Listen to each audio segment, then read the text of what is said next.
À l'étranger, Donald Trump prend des sanctions contre la Mauritanie. Fini les privilèges commerciaux avec les États-Unis. Le président américain invoque le travail forcé et l'esclavage qui gangrène son partenaire africain.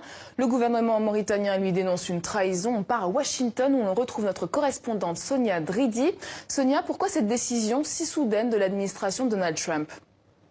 Alors Donald Trump a dit qu'il retirait la Mauritanie de son statut de partenaire commercial privilégié en Afrique à cause des pratiques de travail forcé qui persistent. Dans un communiqué, Washington a notamment déclaré que la Mauritanie n'avait pas fait assez de progrès dans la lutte contre le travail forcé, que son gouvernement continuait de restreindre la capacité de la société civile à s'exprimer sur les questions d'esclavage. Selon l'administration Trump, ce retrait a été décidé à l'occasion de la révision annuelle du programme AGOA. C'est un programme sur les opportunités de développement et la croissance en Afrique. Alors on sait bien que le président américain, depuis le début de sa présidence, tente de retirer les États-Unis de nombreuses organisations internationales ou en tout cas d'être moins impliqué et considérant que l'Amérique doit se recentrer sur ses priorités. Et par contre, cette décision n'est qu'une suspension. La Mauritanie a la possibilité de revenir dans ce programme comme le Swaziland et la Gambie l'ont par exemple fait l'an dernier si elle affiche des progrès réels en matière de droits de l'homme. Et quel est finalement le poids politique de ces sanctions américaines à l'encontre de la Mauritanie ?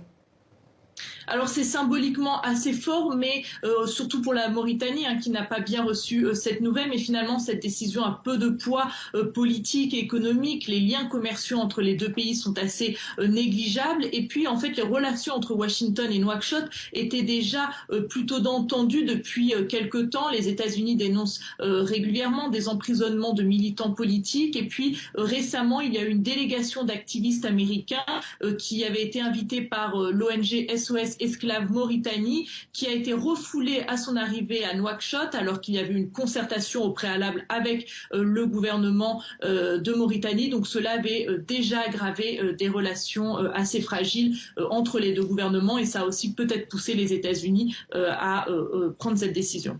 Sonia Dridi en direct de Washington pour TV5 Monde, merci. On reste aux États-Unis où le Conseil de sécurité de l'ONU s'apprête inversement à lever les sanctions contre l'Érythrée. Décision dans l'impulsion du récent